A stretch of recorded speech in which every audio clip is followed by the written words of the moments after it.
Es una bendición compartir con ustedes esta noche, tarde, ya casi noche. Hoy vamos a hacer una cosa un poco inusual, porque les voy a pedir que usen sus teléfonos. Voy a hacer como una especie de encuesta. Los que no tengan teléfono o no puedan hacerlo, tenemos otra opción para que lo puedan hacer. ¿Me ponen ya el código, por favor? A ver, todo el que pueda usar su teléfono y pueda tomar el código QR, hágalo.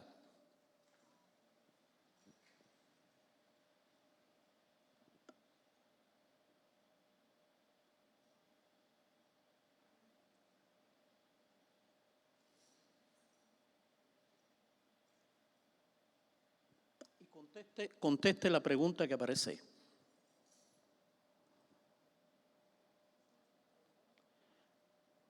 ¿Alguno no ha podido hacerlo por esa vía? Ponme la otra diapositiva, por favor.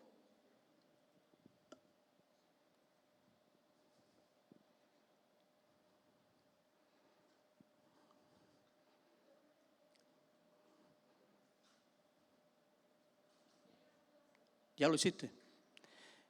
Comunícate con Rosa, acuérdate, para que me dé el resultado. Esto va a ser algo, decíamos, un poquito diferente a lo normal, porque nada más que le pedí a Rosa, la esposa de Ulises, que me diera o sea, yo quería una cosa más sencilla, pero aquí somos muy exquisitos y es lo mejor, hacemos lo mejor.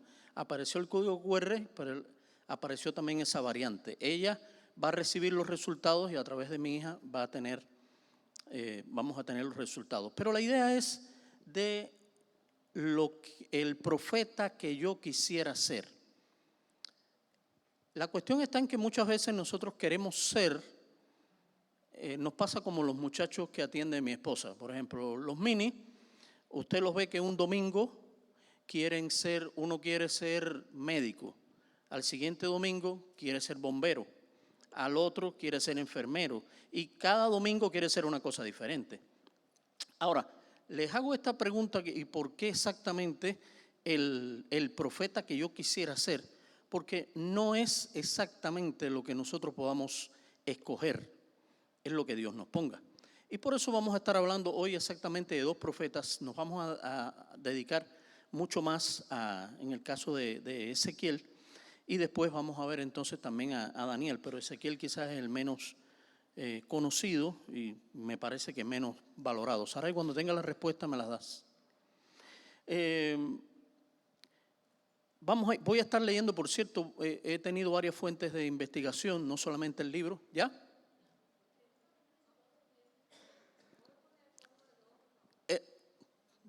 Póngame el código de nuevo, por favor. ¿Hay alguno que no ha podido hacerlo? Porque quiero que todos lo tengan, por favor. Todos los que puedan participar, que lo hagan.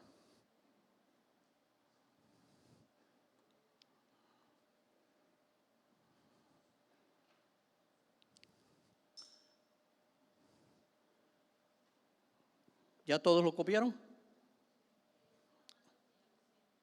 Dime. Sí, los que ya lo hicieron, para tener la idea de que ya tenemos la mayoría. Ok. Algunos lo están haciendo, ya lo hicieron. ¿Alguno no lo ha podido hacer y quiere hacerlo por esta vía? O sea, no del código QR, sino de la pregunta que está ahí, porque quiero tener la mayor parte de las respuestas. Vamos a dar unos minuticos, como 5 minutos más o menos, para ver.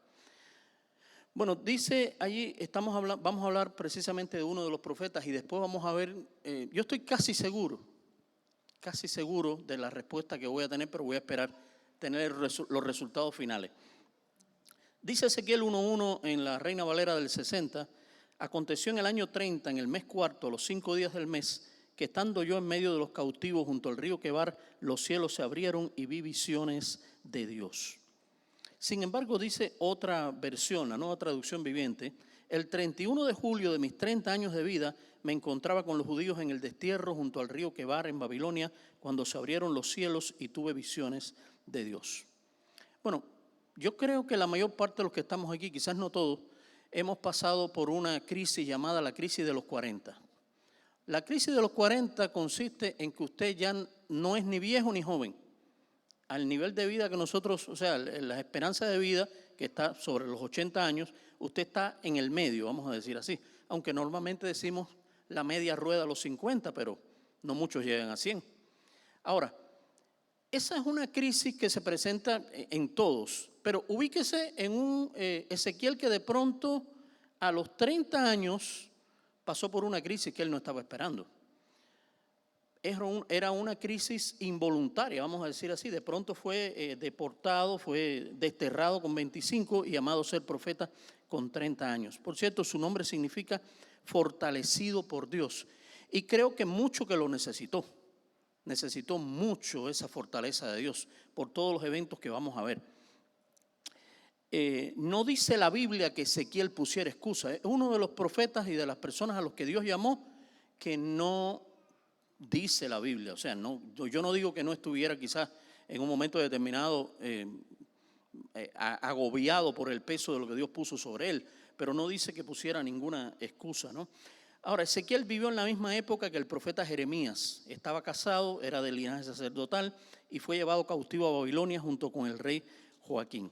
Por cierto que eso fue cerca de Nippur, en Caldea, a orillas del río Quebar, en lo que hoy es Irak. Una ciudad llamada Tel Aviv, no la debamos confundir con Tel Aviv, el que está en Israel, ¿no? El libro de Ezequiel comprende un prólogo y que habla acerca del llamamiento del profeta y 3 partes importantes. La primera, las profecías acerca de la ruina de Jerusalén. La segunda, el castigo de los pueblos enemigos de Judá. Y la tercera, la restauración. Ahora, Ezequiel le corresponde una tarea un poco, yo diría, no muy a gusto. Le toca ser atalaya. Por cierto, un dato hasta cierto punto humorístico, ¿no? Cuando estuve buscando, estaba tratando de buscar una imagen, algo que me dijera, y no pude encontrar nada en atalaya porque me salía todo lo que ustedes saben. Sí, mejor, no. Sí, vamos a poner los resultados en la pantalla ahora para que veamos exactamente la preferencia de los profetas, ¿no? Y decíamos, un atalaya es el que se ponía en lugar alto para vigilar. Lamentablemente no pude encontrar un video o algo adecuado porque me salía otra cosa que ustedes saben, un libro, un folleto que sale muy comúnmente. Pero allí el atalaya era una persona que conocía, o sea, que estaba puesto para vigilar, para ver de un peligro, pero llegaba un momento en que incluso conocía hasta los guerreros, las personas. Dice allí, estoy leyendo en 2 Reyes 9:20, el atalaya volvió a decir, también llegó a ellos y no vuelve, mas el marchar del que viene es como el marchar de Jehú, hijo de Nimsi, porque viene impetuosamente. De lejos sabía quién era el que venía. O sea, el atalaya no era un desconocido, no una gente que estaba allí para pasar el tiempo. Bueno, porque estoy allí en esa posición. No. Era una persona que tenía que estar atento, que tenía que conocer, que tenía que valorar todas las cosas. No. Vamos a la página 331 del libro. Recuerden que estoy viendo varias cosas. Yo les voy a decir exactamente cuando esté en el libro. Después esté en otras cosas, les voy a decir también. Página 331. Ezequiel estuvo profundamente implicado en los problemas de su generación. Comenzó su ministerio como profeta 6 años antes de la destrucción de Jerusalén y no pudo escapar del desastre nacional. Su mensaje es específico y pertinente. Se concentra en las circunstancias con las que tuvieron que enfrentarse los del exilio. Fíjense, me encanta esta parte porque está hablando de un Ezequiel que no estaba, vamos a decir, adornando las cosas, ni estaba diciendo las cosas de una manera diferente, aunque en un momento determinado, lo vamos a ver más adelante, él le parecía, el propio Dios le dice, Ezequiel, tú eres como cantor de amores. Eres como alguien que canta bien, que les gusta oír.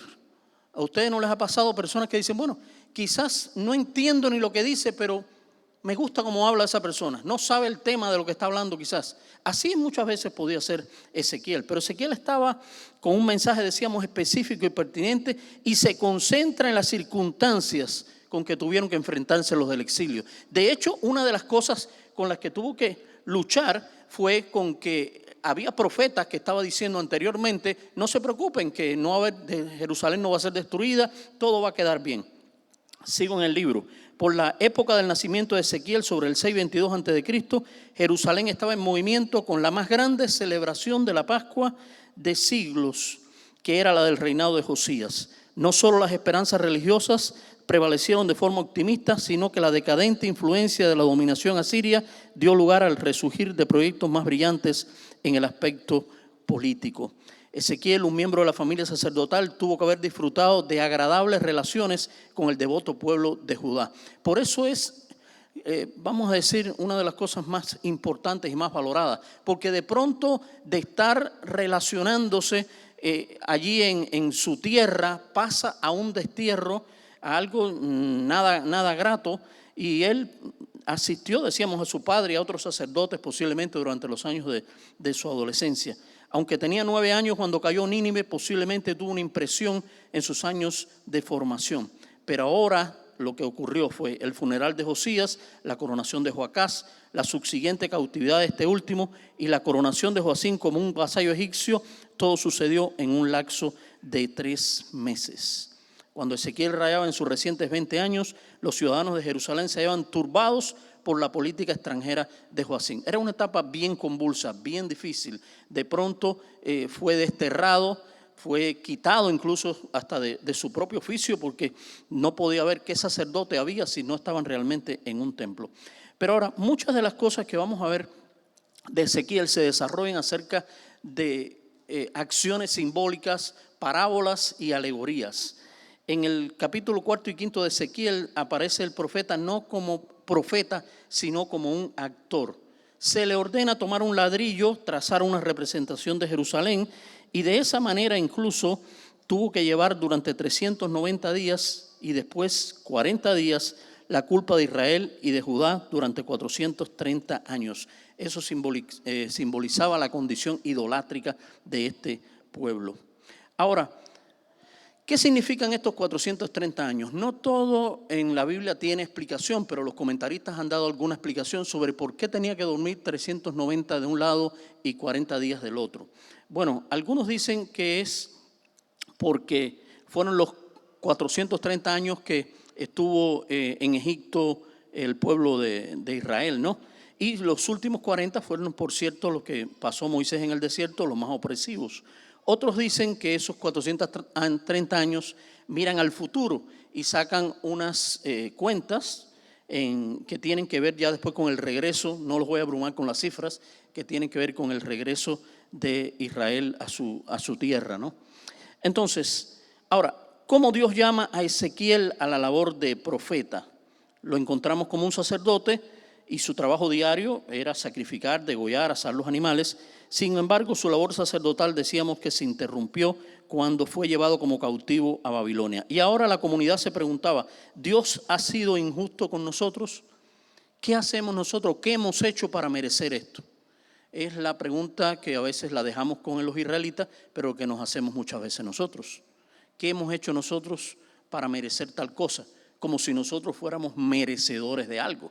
Porque muchas veces lo que ocurre está en que pensamos, he hecho esto, he hecho aquello, he hecho lo otro, no me merezco. No, nosotros no nos merecemos nada.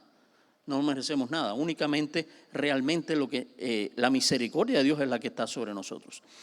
Pero la carrera profética de Ezequiel comienza con el exilio en Babilonia 11 años antes de la destrucción de Jerusalén. Y lo primero que tuvo que hacer fue batallar contra los falsos profetas.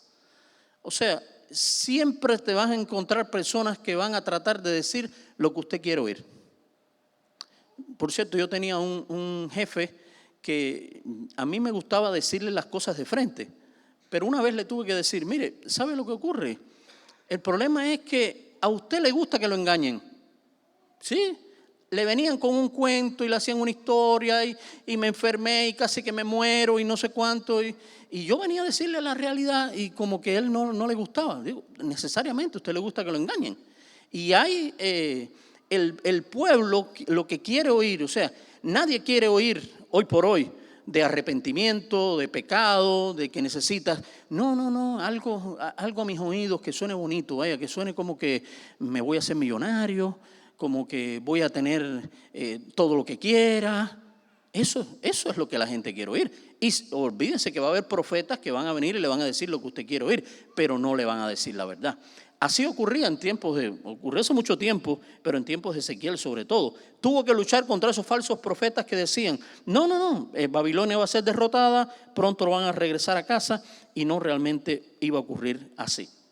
Bueno, vamos a intentar dar una panorámica no de todos los capítulos, pero todo lo que podamos acerca de Ezequiel. Lo primero que tuvo Ezequiel para su llamado fue una visión de la gloria divina. No vamos a entrar en detalles porque realmente no tenemos tiempo para eso, pero allí, como ocurrió en la mayoría de los profetas, hay un encuentro con el Señor. Moisés, lo ocurrió cuando la zarza, Jeremías, Dios le habló y él puso sus excusas. Mucha gente en un momento determinado recibió un toque, vamos a decir, y tuvo que dar una respuesta. En el caso de Ezequiel fue esta visión de la gloria divina, ¿no? Ahora, lo otro es que Dios lo llamó, y yo creo que a algunos profetas Dios les dio misiones tremendas, pero a Ezequiel lo llevó un poco recio. Fíjense, estoy leyendo en el capítulo 2, en el versículo de Ezequiel, y específicamente en el versículo 6. Y tú, hijo de hombre, no les temas, hablando del pueblo de Israel, ni tengas miedo de sus palabras, aunque te hallas entre zarzas y espinos y moras con escorpiones. No tengas miedo de sus palabras. Está un poco difícil eso. Bueno, ya tenemos miren qué maravilla. La tecnología es una cosa increíble. Y tal como yo me imaginaba, ¿cuántos votos tuvo Ezequiel? 0. Nadie quiso ser Ezequiel, ¿verdad? Fíjense, Moisés, increíblemente. Isaías, ok. Elías, está bien. Daniel, yo pienso sobre todo, yo un tiempo quise ser Elías para meterle candela a todo lo que no me gustaba. Pero así, yo creo que quizás es lo que votaron por ahí. Entonces, un 40% Moisés, un 30% Daniel, un 20% Elías y un 10% Isaías. Pero si algo quiero que ustedes se lleven de este estudio, que quede quizás en es que no es el profeta que nosotros quisiéramos ser, es el que Dios nos ponga a hacer. Y es la labor que Dios nos ponga a hacer, no la que nosotros querramos. No se empecine. En estos días mi esposo y yo estábamos hablando acerca de alguien que creemos que en un momento determinado está usurpando una posición que no le corresponde. O sea, él quiere ser o quiso ser en un momento determinado pastor y luchó por hacerlo, pero realmente no es a lo que Dios lo llamó. Entonces, cuando Dios nos llama a algo, bueno, si puede ser Daniel, qué bueno. Si puede ser Elías, qué bien. Moisés, Isaías, pero si te toca ser Ezequiel y te dicen, vas a predicarle y vas a hablarle a un pueblo que no te va a oír, moras entre serpientes, entre escorpiones. Vaya, yo no sé ustedes, que quizás son un poco más santos que yo, aunque yo soy Pablo de los Santos.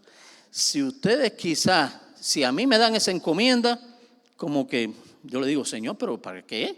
¿Qué sentido tiene que yo le vaya a hablar a una gente si ya de pronto sé que no me van a oír, ¿no? Ahora, Ezequiel tuvo que aprender, y de hecho una de las cosas que ocurre es que Dios le dio a comer un libro, ¿no? Que le supo, dice que era dulce como la miel, y él tenía el deber de la atalaya, hablar con denuedo, sin miedo a las consecuencias. Eso es lo que a veces nosotros como que le tememos un poco. ¿Qué va a pasar si digo esto? ¿Qué va a pasar si digo aquello? Y mire, no importa lo que usted en un momento determinado piense, lo que importa es lo que piense Dios de usted y de lo que usted quiere hacer y de lo que Dios va a hacer en su vida. Eso es lo más importante, dáselo al Señor. Miren,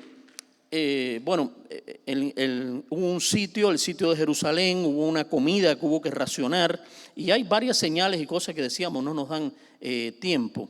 Pero vamos a la página 338 ahí y vamos a hablar acerca de una imagen, la llamada imagen del celo. Era una representación hecha por el hombre del Dios de Israel. Era una explícita violación del primer mandamiento. Eso era lo que era la llamada imagen del celo. Después vamos a ver qué imagen podía ser esa. Pero estaba consultando un estudio acerca del becerro de oro y me di cuenta de que yo había juzgado muy mal a Aarón. Porque cuando Moisés se demoraba en bajar del monte, ¿qué ocurrió? Vinieron y le dijeron a Aarón, mira, este hombre demora en bajar, no sabemos qué pasó, si se murió, no sabemos.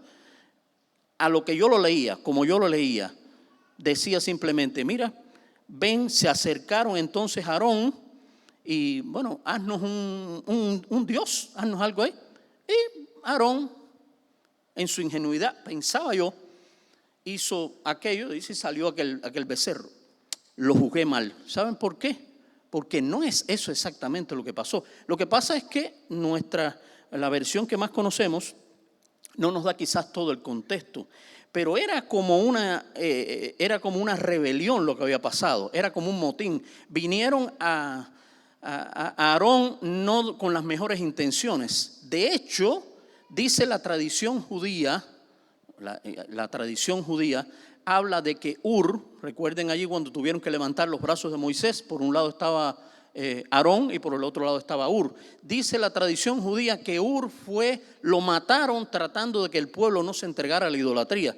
Entonces, no le pude pedir disculpas a Aarón porque no lo conozco todavía, ya le pediré disculpas en el reino de los cielos, pero realmente había entendido mal, pensando que siempre que Aarón había sido un flojo, cuando posiblemente estaba en juego su vida.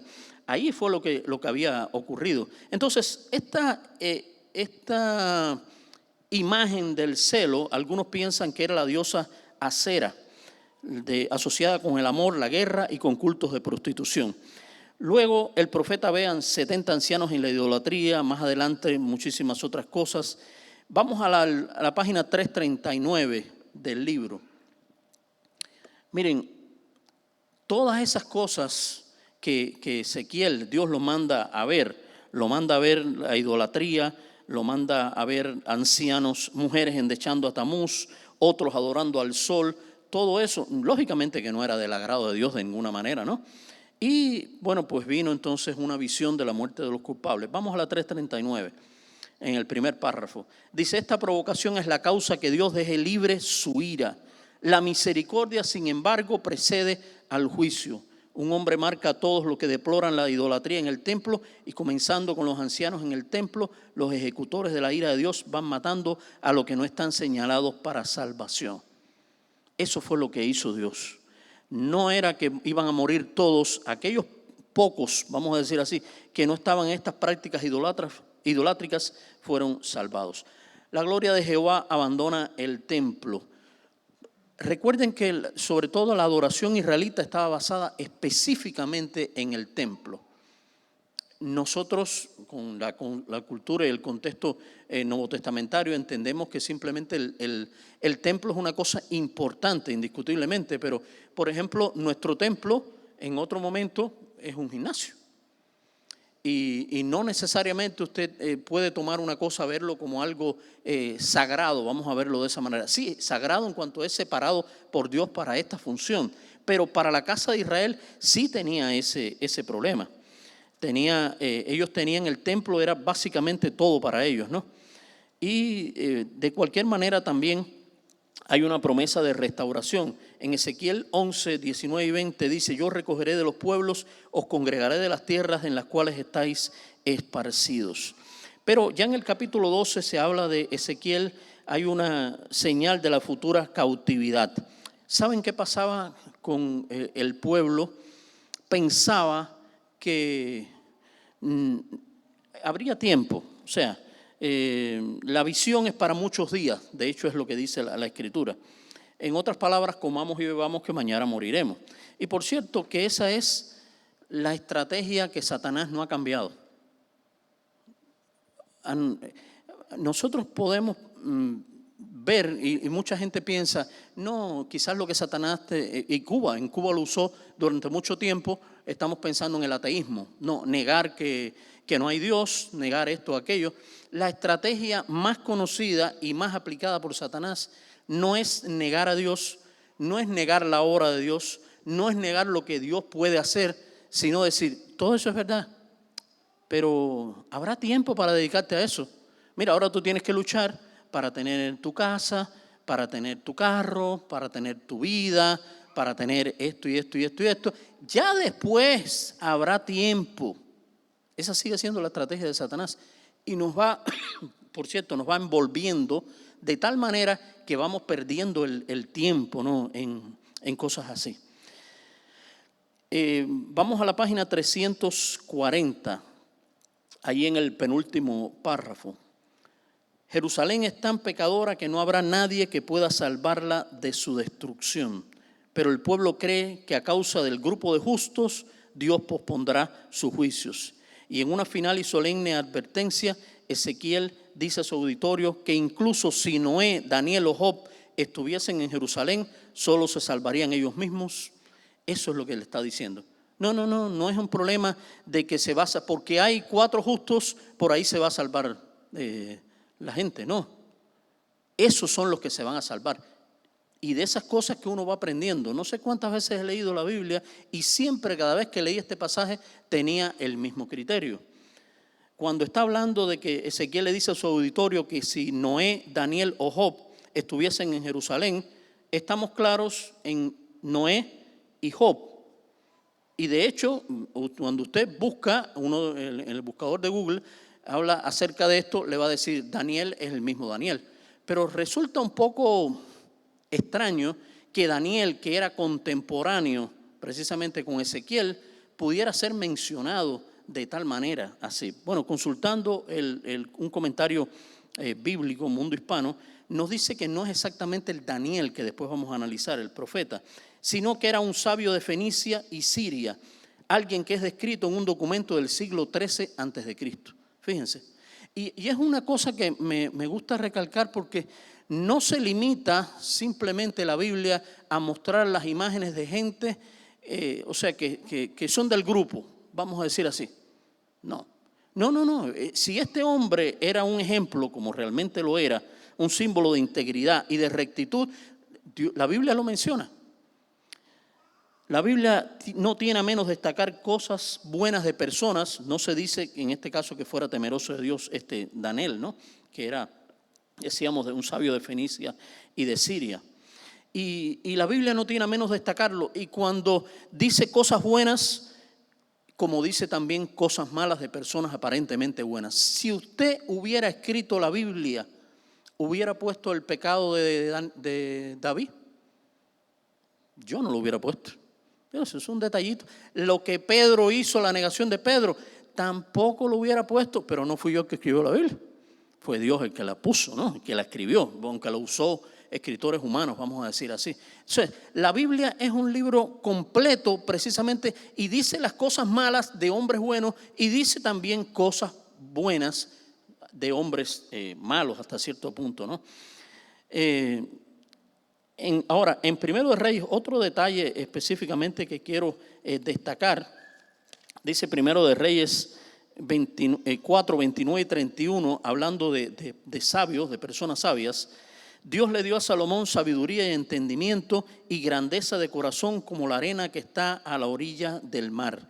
Y la sabiduría de Salomón sobrepasó la sabiduría de todos los orientales y de los egipcios y fue más sabio que todos los hombres, más sabio que Tan el Esraíta, y Emán y Calcol y Darda, hijos de Maol, y fue reconocido en todas las naciones de alrededor.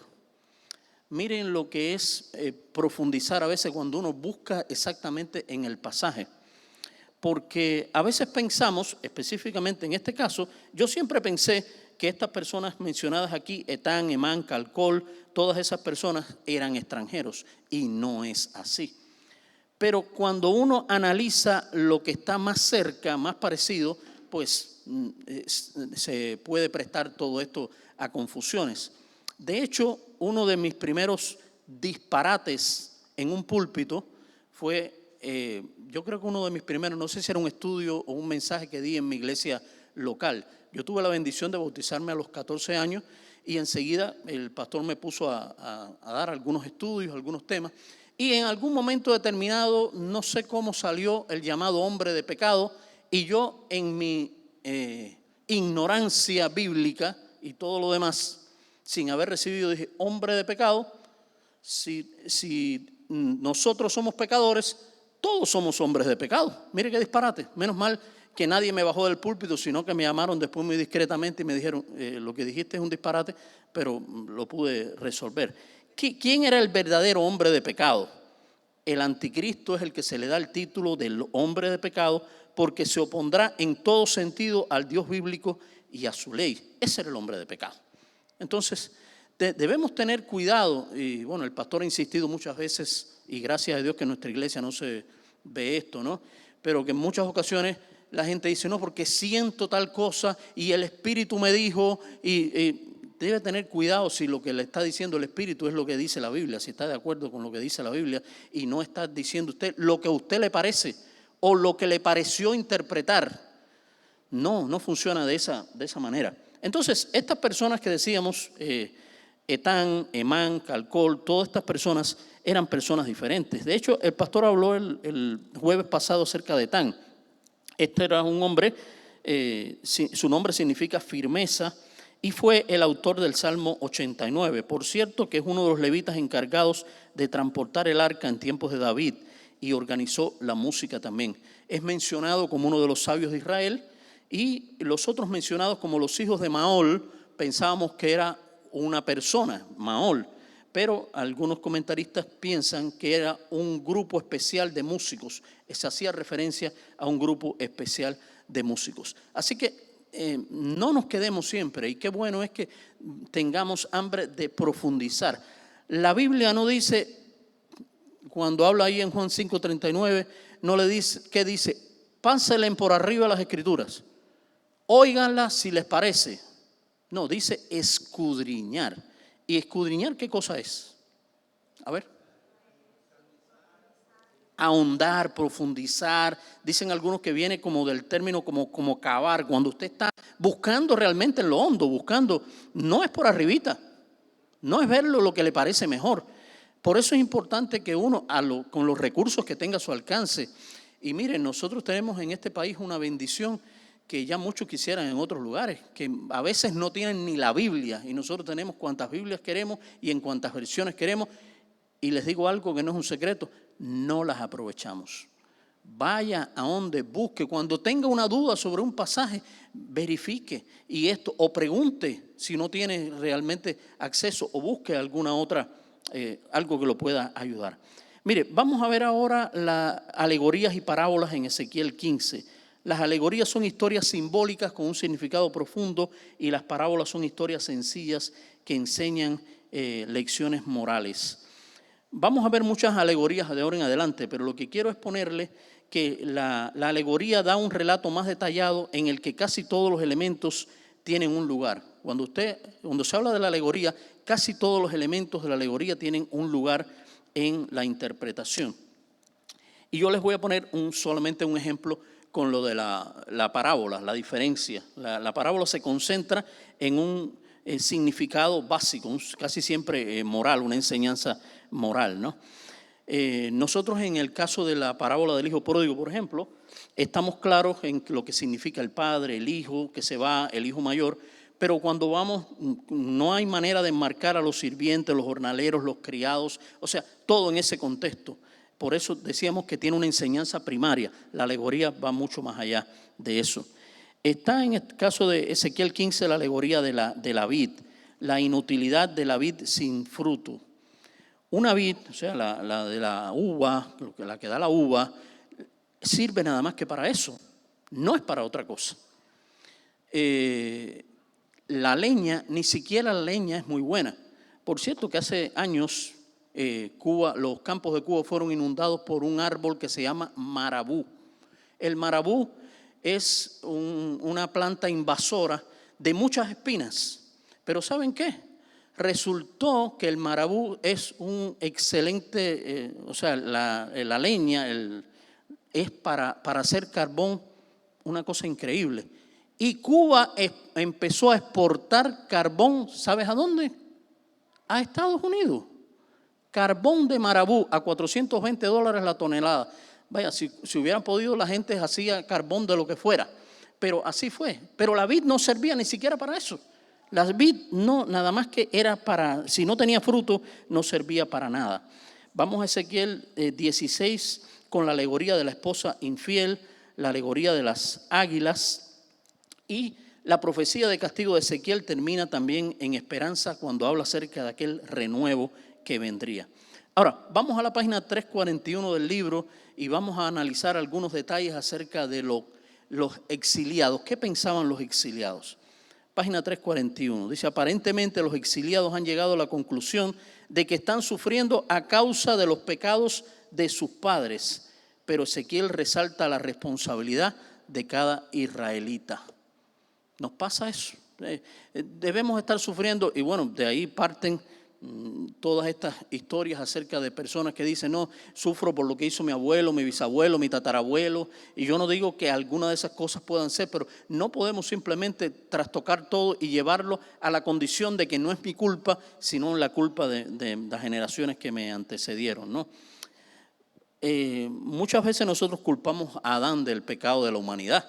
Decimos, no, pero si Adán fue el culpable, ¿qué culpa tengo yo que Adán pecara? Y tuve que arrastrar todo esto. Me encanta una expresión de Billy Graham, el famoso evangelista, que dijo, yo no estaba en el Edén y heredé la culpa, pero tampoco estaba en el Calvario y heredé la gracia. Miren, o sea, no estaba en ninguno de los lados, pero de una parte hubo culpa y de otra parte hubo gracia. Entonces, qué importante es que uno mire las cosas de esa perspectiva. No es simplemente ignorar mi responsabilidad. Sí, tengo una parte de responsabilidad. Página 342, allí en el tercer párrafo, hablando del pecado de los pactos con los extranjeros.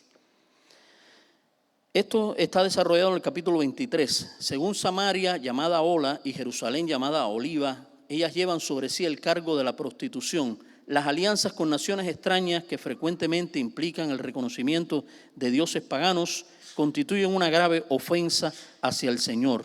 Infortunadamente, Judá falló en ver la caída de Samaria como un aviso en vista de sus pecados. Hay un mensaje sobre responsabilidad individual, decíamos. Nosotros siempre hemos querido descargar la culpa o que otras personas o otras cosas carguen la culpa de lo que nosotros realmente llevamos, ¿no? Y nos pasa muchas veces que en algo en lo cual nosotros debiéramos profundizar, únicamente vemos lo negativo. Les voy a poner algo, yo no sé si quizás es el mejor ejemplo, pero que funcionó muy bien entre los que nos graduamos en mi generación del seminario. Miren que yo diría que fuerte era, pero dio resultado. Cuando usted entraba a estudiar teología al Seminario Bautista de La Habana, usted lo único que tenía que hacer, el requisito básico era que usted tenía que tener 18 años, más de 18 años o 18 años y 3 años de bautizado. Era lo que debía tener. Algunos entraban con un poco más. Yo, por ejemplo, entré con 26, la mayoría entraba con 18, con 20. Pero lo que le quiero decir, usted entraba y desde que usted entraba, estudiaba esa semana y el fin de semana, ya ese viernes, usted iba a un lugar donde no había pastor y ya usted empezaba a predicar. Sin haber recibido una clase de homilética, sin haber tenido nada, usted tenía que empezar, como diríamos, a machetazos ahí, tratando de defenderse. No quizás fue la mejor cosa, pero quiero decirle que salió bien. Les voy a poner algunos ejemplos. Y yo que entré con 26 años me considero afortunado. Yo llevaba ya prácticamente 12 años de miembro de la iglesia, me habían puesto a predicar, había dicho mis disparates, como ya les conté, pero de una manera o de otra ya tenía cierta experiencia. Imagínense el caso de un compañero mío de años que de pronto entró se bautizó y inmediatamente lo llevó el servicio militar obligatorio, que era de 3 años. O sea, su experiencia, entre comillas, fue en el servicio militar, no tenía ninguna experiencia de iglesia y llegó entonces a hacer estas funciones. gracias a Dios que le digo que hizo un buen trabajo en Cuba y ahora está en la Florida también por Orlando haciendo un magnífico trabajo. Pero a lo que le voy en relación con estas cosas de lo negativo y lo positivo. Nosotros íbamos casi todos los años, nos rotaban por distintos campos misioneros. Y siempre recuerdo el consejo de un anciano pastor que decía, siempre agradezcan lo que encuentren, lo que tienen, porque somos muy amigos de ver lo que falta. Ah, no, pero mira, que este estuvo un año ahí, ¿qué hizo? O a esta iglesia lleva tanto tiempo. No, tú encontraste algo y tu labor era desarrollar eso, mejorar lo que encontraste de tal manera que el que viniera detrás o si viene un pastor ya encontrara algo mejor. No es criticar, pero lo hacemos. No solamente vamos a decir, en mi tiempo de seminarista, porque me incluyo, en otro momento determinado, somos nosotros los que estamos llamados a mejorar lo que encontramos, donde esté, como esté, es lo que debemos hacer para honra y gloria del Señor. Miren, es importante que nosotros no huyamos de nuestra responsabilidad individual. De hecho, había un refrán en la tierra de Israel que decía, los padres comieron las uvas agrias y los dientes de los hijos tienen la dentera. Yo no sé cómo le dicen en sus países bueno, encontré que en inglés, cuando viene a ver por el inglés ustedes lo pueden sacar, se llama algo así como Spanish lime. En Cuba se le llama mamoncillo. Es algo que usted come, es un fruto pequeño, lo he visto aquí en los mercados, sobre todo hispanos, pero que usted come y le da una sensación en los dientes, le deja como algo, eso es lo que significa la dentera, esa sensación. Entonces era como decir, resulta que mi papá se comió los mamoncillos y yo soy el que me quedo con el mal sabor. No, hay una responsabilidad, de hecho, importante. Y el capítulo 18 habla de 3 generaciones, padre, hijo y nieto, y cada uno escoge un camino diferente. El abuelo, vamos a decir, fue bueno, la otra persona, el padre fue malo y el hijo después fue bueno, pero cada uno escoge su camino y a cada uno tiene que dar responsabilidad por sus actos, ¿no? Entonces, lamentablemente, ¿qué es lo que ocurre? Es que la gente se ha olvidado de Dios. O hay una falta de líderes también honrados, ¿no? Se necesitan líderes que no cubran con el lodo de la maldad y prediquen la verdad de Dios. En el capítulo 22 voy a otra de esas cosas que he aprendido estudiando este pasaje. En este caso se describe al rey de Babilonia que tenía dudas sobre qué camino tomar y dice que usó 3 métodos: sacudir las flechas, los ídolos domésticos y mirar el hígado. Primero, sacudir las flechas. ¿Qué era? Era apuntar en las flechas, en cada flecha un camino, o sea, algo que él pensara que debiera hacer, tomarlo, era como barajearlo, diríamos en términos de eso, y de ahí sacar entonces la flecha y decir, bueno, voy a tomar por aquí. Los ídolos domésticos eran esos pequeños ídolos, recuerdan los que Raquel les robó incluso a su padre, eran esos ídolos y también se les hacían determinadas consultas. Y en este caso, mirar el hígado para los de la antigüedad tenía una especie de, o sea, era el centro del alma y la fuente de las emociones. Eso era lo que, por tanto, ellos abrían un animal y miraban el hígado y en dependencia de la posición, lo que vieran ellos era el camino que debieran tomar. Entonces era, decíamos, el centro de las emociones y la fuente, el centro del alma y la fuente de las emociones. Lo que para nosotros sería el corazón ahora. Claro que no sé cuán romántico sonaría que yo le dijera a mi esposa, te quiero con todo mi hígado. No me parece que le hubiera gustado, ¿no? No creo que le hubiera gustado. Pero era lo que ellos pensaban exactamente en cuanto a eso. Ahora, una vez ejecutada la sentencia contra Jerusalén, el rey de Babilonia se dirige a los hijos de Amón y a sus afrentas. Por cierto, hay una lista de pecados que iban a ser juzgados. Desprecian al padre y a la madre, tratan de abuso al extranjero, explotan al huérfano y a la viuda, menosprecian las cosas sagradas. Dice, comen sobre los montes. Otra cosa que me quedé en la duda. ¿Qué cosa es eso de comer sobre los montes? ¿Era que estaba prohibido el camping? ¿Comer en el monte? No. hablaba acerca de ciertas comidas que iban a ofrecer a ídolos paganos. Esa era la idea. Entonces, todas esas cosas eran cosas desechadas por Dios, eran banquetes rituales ofrecidos a divinidades paganas y sobre todo que se olvidan de Dios. Y quiero recalcar en esto porque este olvido de Dios no es algo como que nosotros dijéramos, no sé a cuántos de ustedes les pasa. Quizás yo ya estoy en el 6º piso, ya en los 60 años, cada rato tengo que decirle a mi esposa, llámame por teléfono, estando los dos en la casa. ¿Por qué? Porque no sé dónde dejé mi teléfono. Entonces, yo nunca lo tengo en vibrador, gracias a Dios, y por ahí puedo saber. No es que se te olvidó dónde pusiste el teléfono o dónde dejaste las llaves del carro. No. El olvido, este olvido es totalmente diferente, ¿no?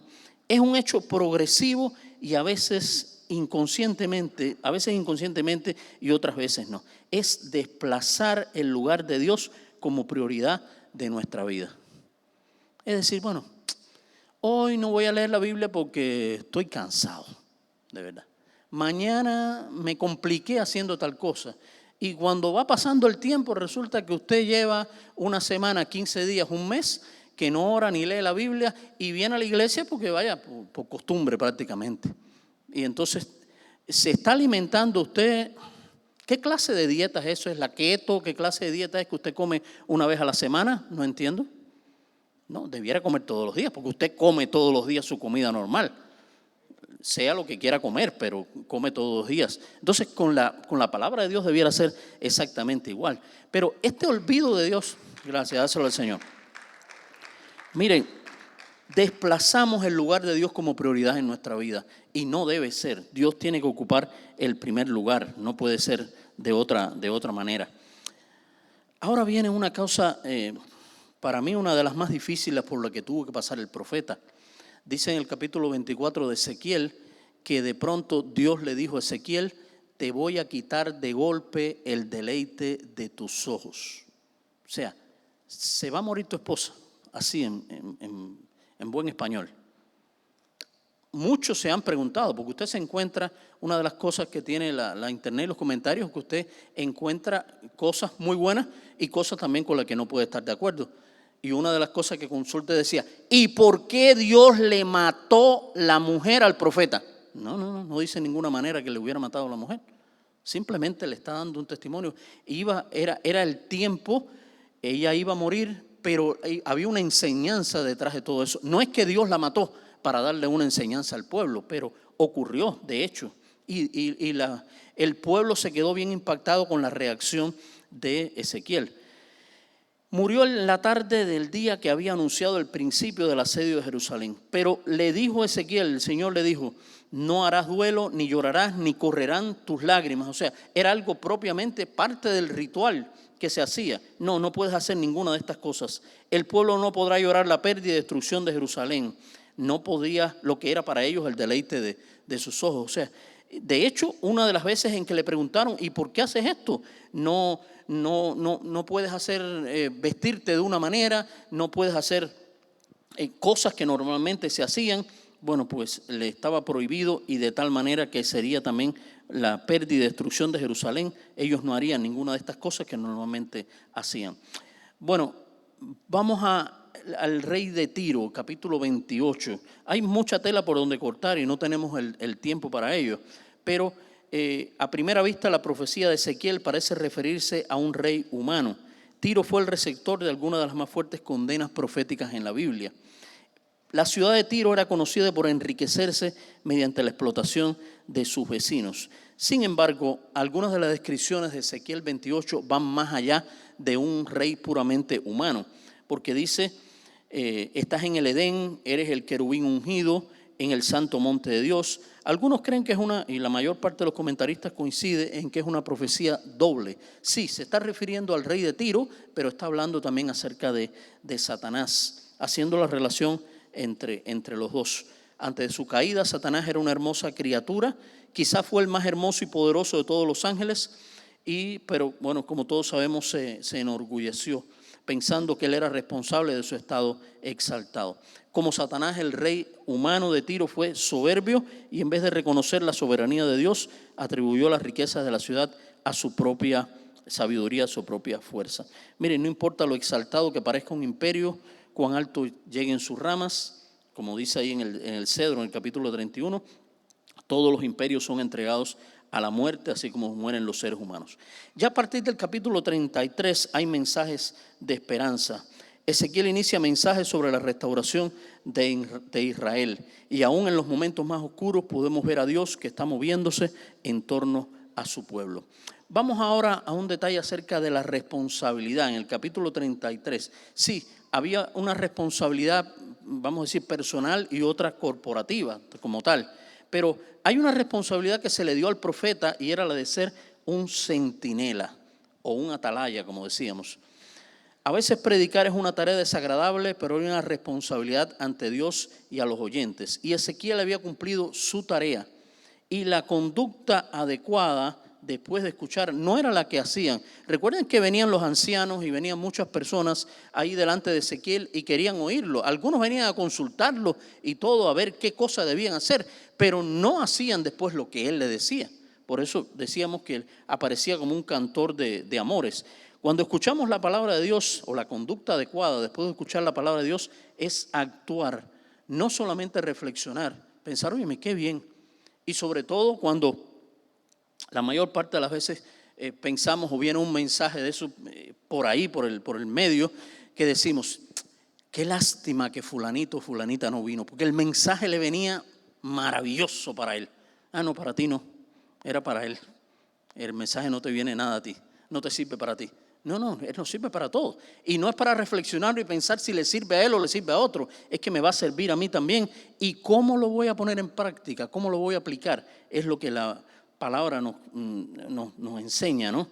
No es, Cristo, dice el autor de este comentario, Cristo pide seguidores, no solamente oyentes. No es personas que oigan, óyeme, qué bien, qué bonito lo que estás diciendo. No, es ¿qué hago después con esto? Cristo nunca llevó a una persona y le habló y lo dejó en la misma posición. De hecho, cuando le dijo a las personas, sígueme, muchos lo siguieron. Pero ¿qué ocurrió cuando vino, por ejemplo, el joven rico y le dijo lo que debía hacer y el Señor lo alentó a que vendiera todo lo que tuviera, le diera a los pobres y después lo siguiera? No lo quiso hacer. Dice que se fue triste. A mí siempre me llama la atención que muchas personas dicen, pobrecito, pero se fue triste. No, pero se fue. El problema no está en la tristeza, es que se fue cuando tenía que haber seguido al Señor. Y ese era su problema, las riquezas. ¿Y el nuestro? ¿Cuál es? El trabajo, la casa, los estudios. ¿Cuál es el detallito ese que nos está faltando para poner y entregar totalmente en las manos de Dios? Tenemos que verlo muy adecuadamente, ¿no? Siempre debiéramos preguntarnos qué vamos a hacer al conocer la voluntad de Dios. Miren, a los israelitas de aquel tiempo en el destierro les encantaba escuchar a un predicador elocuente y Ezequiel era una especie de diversión, pero ellos tenían una meta, una ganancia económica y una posición social.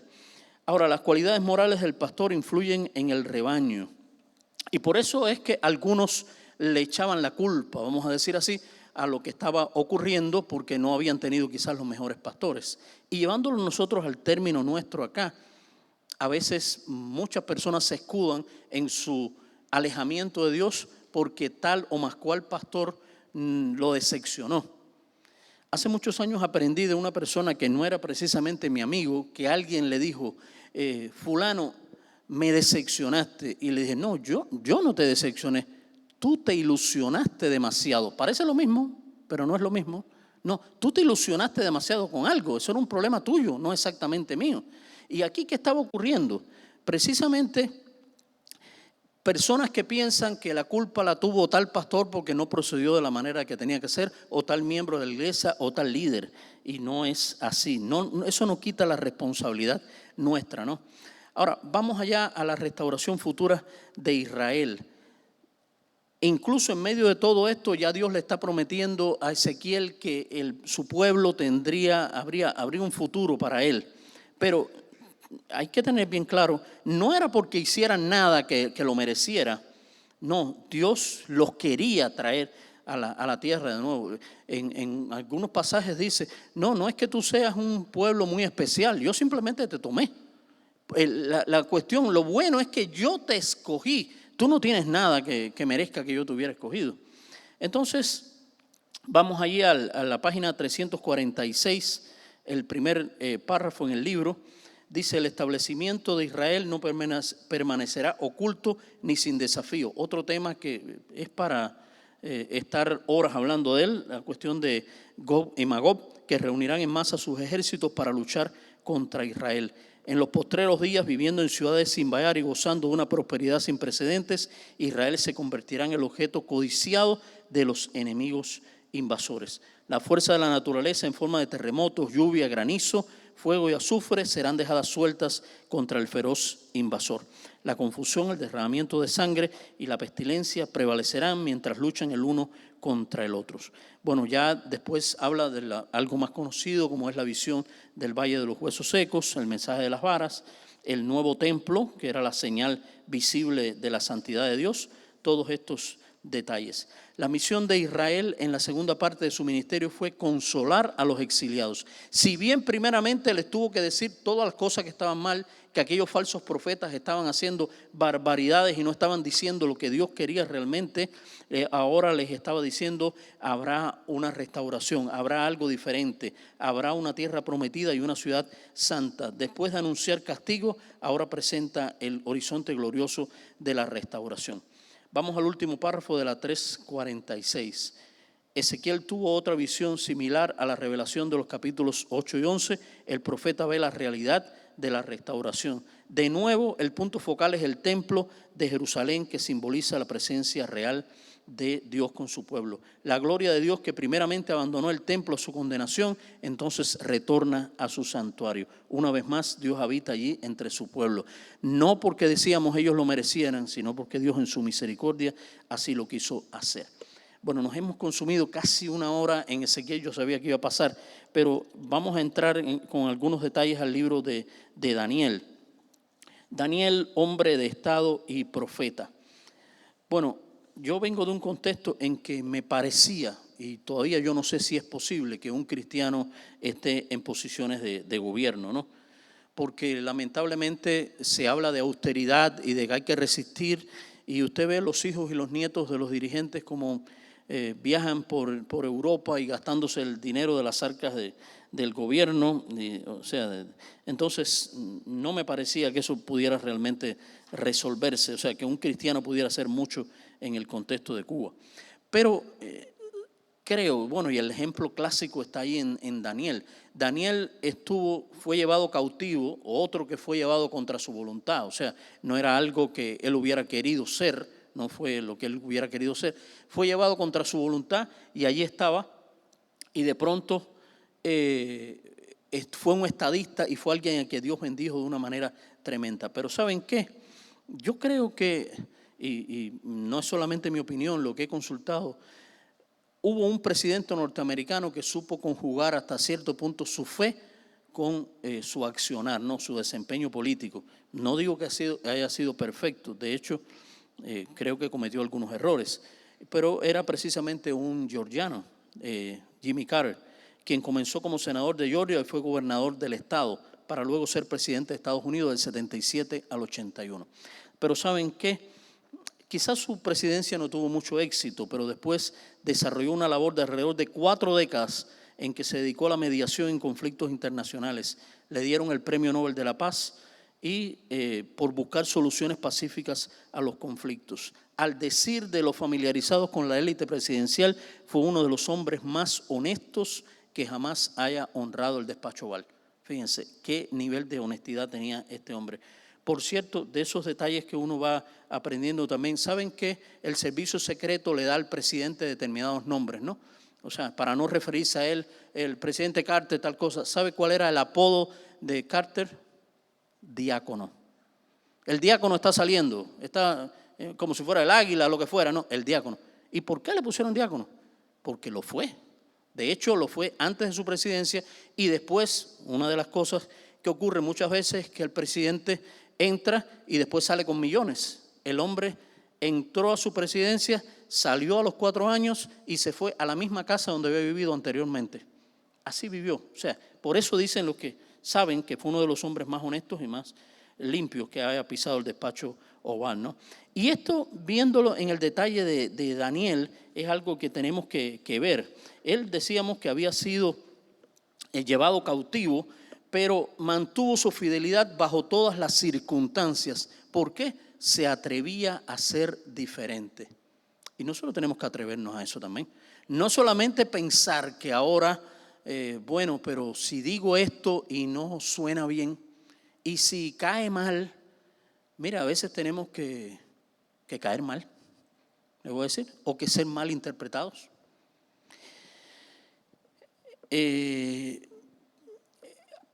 Muchas veces le tenemos más temor a lo que piense la gente que a lo que piense Dios. Y no es la manera de ver, la gente no es la que debe ser nuestra balanza, sino precisamente Dios. Dios nos manda a algo y es lo que nosotros tenemos que cumplir, aun cuando quizás a algunas personas no les guste. Vamos a la página 349 del libro. Daniel, hombre de Estado y profeta, eminente entre los judíos exiliados en Babilonia, ganó la doble distinción de ser un político y un profeta. Fíjense, elevándose de la servidumbre a la situación de hombre de Estado, prosperó en liderazgo político bajo los gobernantes medo-persas por más de 6 décadas. Estamos hablando que no fueron 4 días, no fueron 3 años, estuvo 6 décadas, pero con un desempeño increíble. De hecho, recuerden que cuando tramaron, de las veces que tramaron contra él, ¿qué quisieron hacer? Bueno, vamos a ver si lo podemos coger, si, no sé, si lo sobornaron, si está robándose dinero de algún lado, pero las mismas personas que trataron, dice, tenemos que buscar algo en la ley de su Dios. ¿Por qué? Porque en cualquier otra cosa Daniel era intocable, hacía un magnífico, un excelente trabajo. Entonces, sigo en la página 349, el tercer párrafo. Aunque la esperanza de Judá para que continuase su independencia pudo haber resurgido con la caída de Nínive, fueron bruscamente deshechas cuando Josías fue muerto en Megido. Voy a la página 351, hablando del reinado de Nabucodonosor.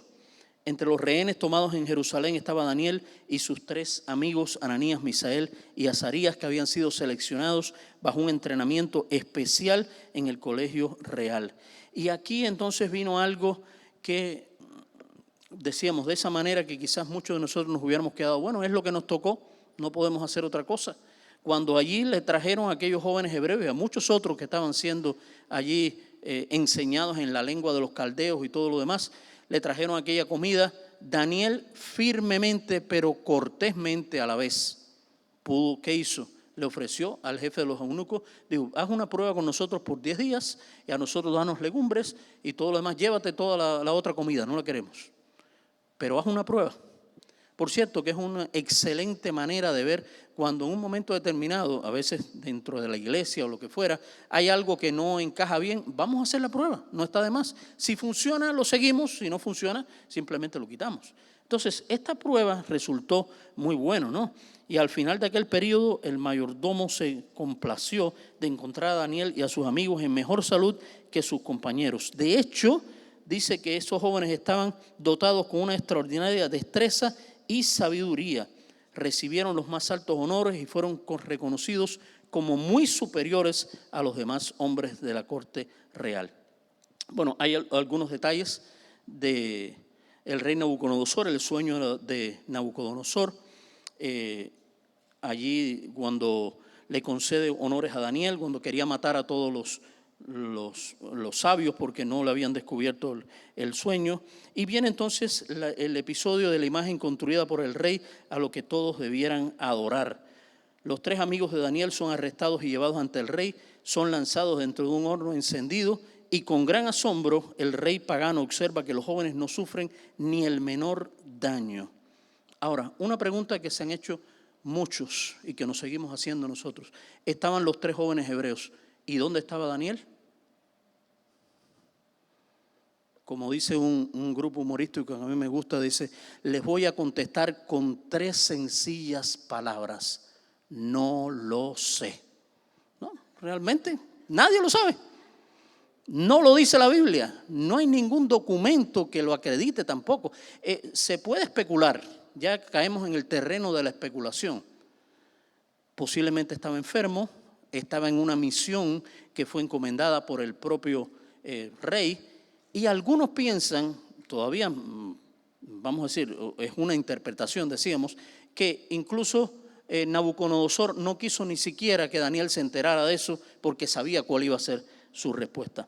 Pero allí esa evidencia, o sea, el rey podía haberlo excusado, pero ahí está la firmeza realmente de aquellos 3 jóvenes hebreos, aunque no estuviera Daniel, porque no es que Daniel era el cabecilla y el que todo el mundo seguía. No, aquellos 3 jóvenes también estaban bien claros en lo que creían y en lo que buscaban. No era simplemente, bueno, como está Daniel, hay un rey en la Biblia llamado Joás que entró al reinado con 7 años. Y resulta que dice la Escritura que fue un buen rey hasta el tiempo que lo guió, vamos a decir, un sacerdote que fue quien lo puso en el reinado.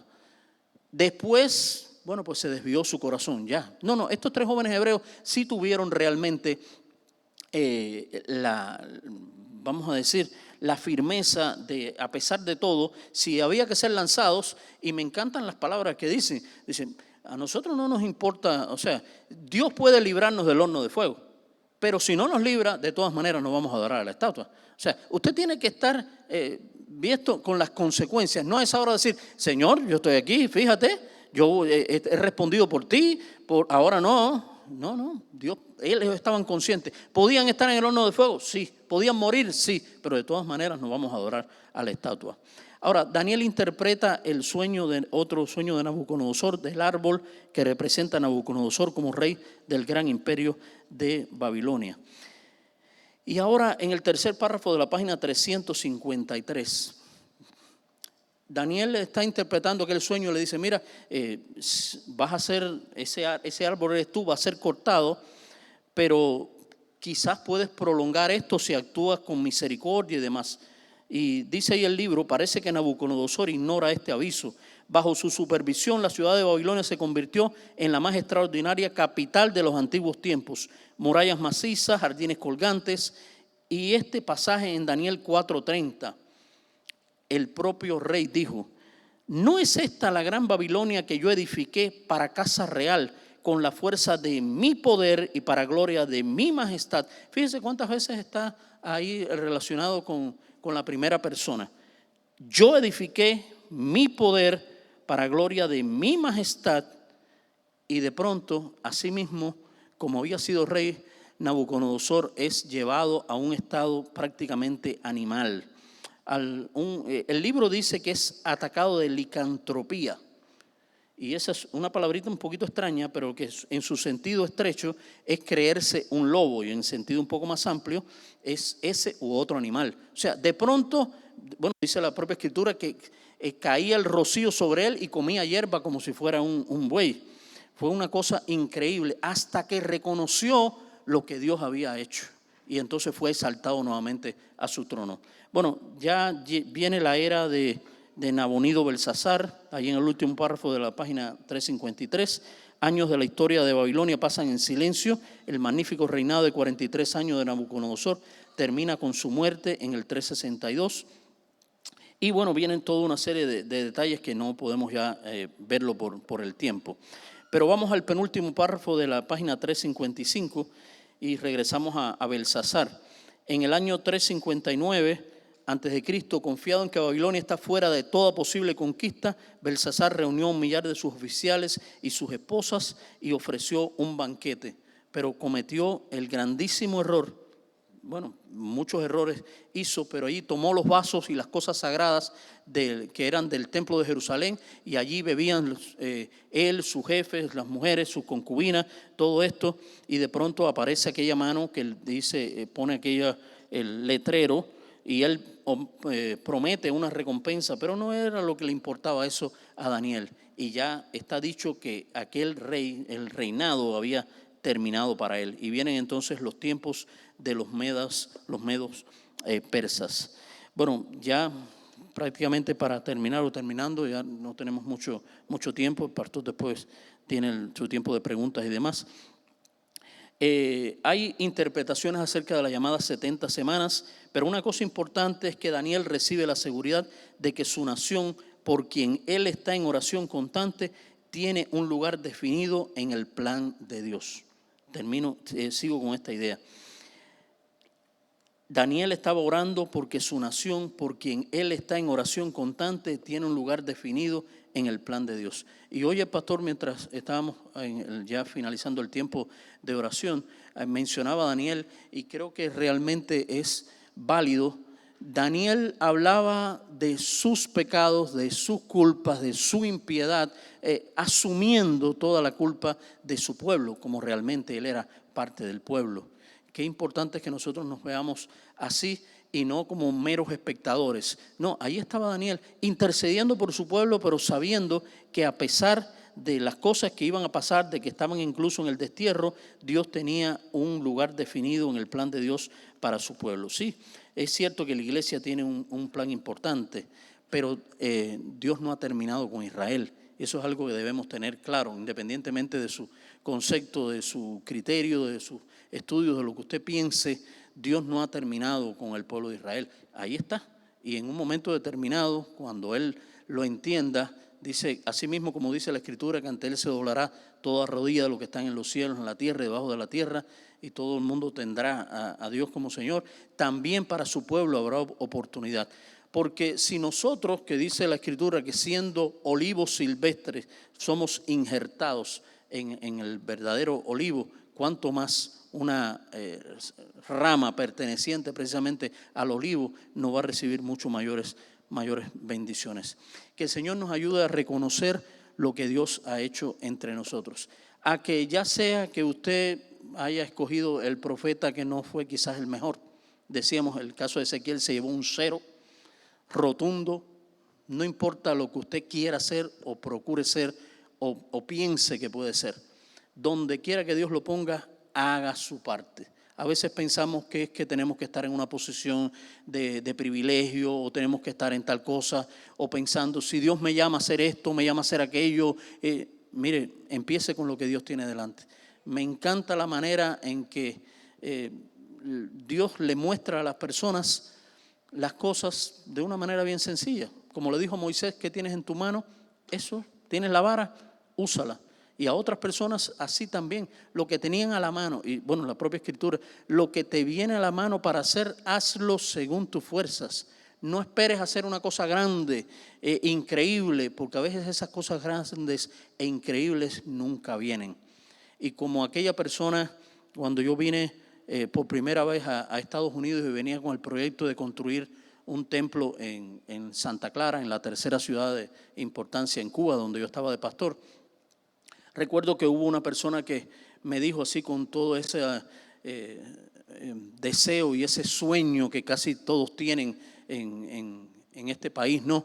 Que no había problemas, que ella me iba a ayudar, ella totalmente me iba a ayudar con la construcción del templo. Bueno, yo sabía que ella tenía un trabajo, vaya, no era tampoco que le daba miles. ¿Y cómo me iba a ayudar? Cuando se sacara la lotería. De eso han pasado casi 40 años. No se ha ganado la lotería, parece todavía. Porque no es con lo que usted no tenga, con lo que usted tenga. Empiece con eso, empiece con lo que tenga dándole. Primero, dice la Escritura, como le decía a los macedonios, dese usted mismo. Porque lo que hicieron aquella iglesia pequeña, aquella iglesia pobre, dice que se dieron primeramente a nosotros y luego se dieron primeramente a Dios y luego a nosotros por la voluntad de Dios.